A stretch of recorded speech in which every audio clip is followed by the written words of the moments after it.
Hi guys, so in one of my previous videos I had covered RBI's COVID-19 regulatory package, but उसमें हमने सिर्फ जो term loan पे relief measures applicable है उनकी बात की थी, including retail loans like home loan, auto loan, personal loan etcetera, and obviously all the corporate term loans, in fact agricultural loans, crop loans etcetera also.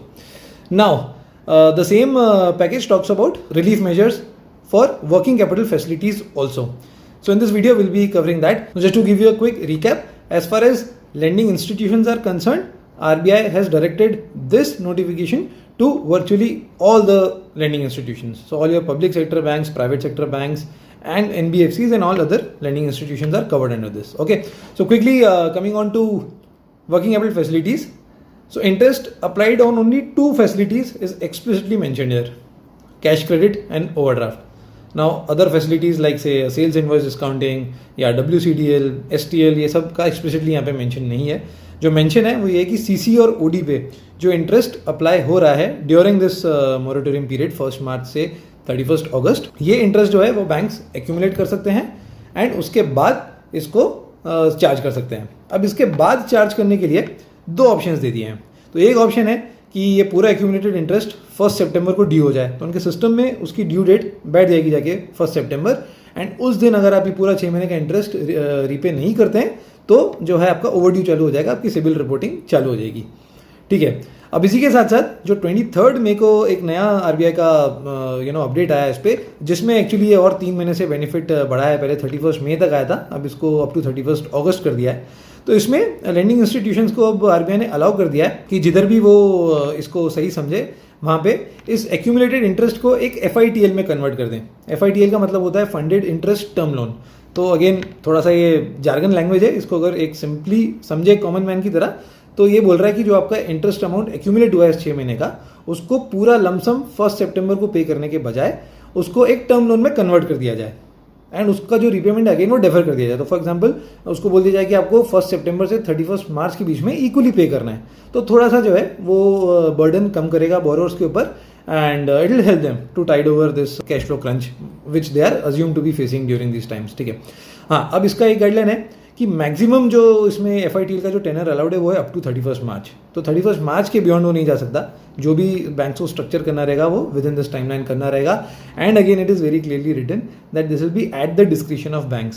So what I would suggest is कि please आपके banks को, आपके bank के credit team को, credit head को if possible जाके आपके business पे जो कोविड के लॉकडाउन के इम्पैक्ट हुए हैं वो अच्छे से समझाइए. Maybe write them an email, write them a letter or in a discussion, but the communication should go clear so that they can understand the impact, because once they understand, I'm sure they wouldn't hesitate extending this facility to you in the term of an FITL. However, जब ये FITL में convert होता है तो obviously उस term loan पे भी it will be an interest bearing term loan. तो आपको जो आपका इंटरेस्ट अक्यूमुलेट हुआ है 6 महीने का, वो सपोज आप अगले 6 महीने में या 7 महीने में रीपे कर रहे हैं, तो वो भी एक इंटरेस्ट के साथ पे होगा. तो प्रैक्टिकली आप आपके इंटरेस्ट पे भी इंटरेस्ट पे कर रहे होंगे. तो ये एक जो कॉस्ट का पॉइंट ऑफ व्यू से आप ये पॉइंट ज़रूर याद रखिएगा. और इसमें एक जो बहुत अच्छा और फैसिलिटी दिया है बैंक्स को, वो दिया है कि जो अफेक्टेड बोरोवर्स हैं ड्यू टू लॉकडाउन, उनका जो ड्रॉइंग पावर है CC और OD का, वो जो है वो बैंक्स इंक्रीज कर सकते हैं 2 तरीके से. एक तो तरीका है कि वो जो मार्जिन होता है, तो जो जनरली बैंक्स 25% मार्जिन रखते हैं on current assets minus current liabilities, जो वर्किंग कैपिटल गैप आता है, तो वो 25% को वो लोग कम करके से 10% या 5% तक ला सकते हैं मैक्सिमम अप टू 31 मार्च 2021. तो उसके बियॉन्ड वापस उनको 25% रीइंस्टेट करना होगा, बट तब तक का ये रिलीफ वो ऑफर कर सकते हैं अपने कस्टमर्स को.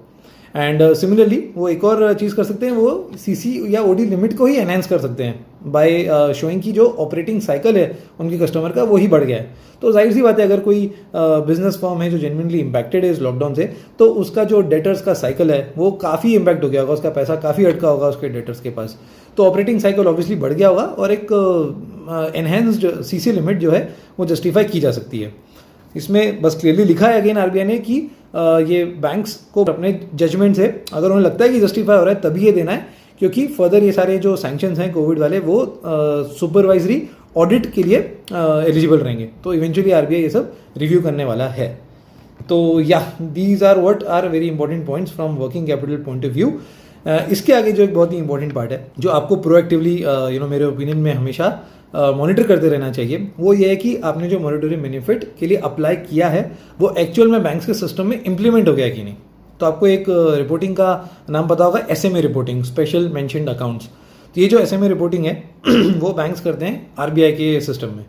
तो आपको आपके बैंक से रेगुलरली टच में रहना है और ये रिपोर्ट तो बैंक्स को अलाउड नहीं होता है कस्टमर्स से शेयर करना, बट एटलीस्ट वो ये इन्फॉर्मेशन आपको शेयर करते रह सकते हैं कि आपका जो SMA क्लासिफिकेशन है वो इस रीज़न से चेंज तो नहीं हुआ है। तो अगर आप एक से रेगुलर स्टैंडर्ड बोरोवर है जिसका कोई 1 मार्च के पहले कोई डिले नहीं था इंटरेस्ट सर्विस करने में, तो आपका कैटेगरी SMA में लाई नहीं करना चाहिए, नॉट इवन SMA 0, मतलब it should be non SMA account.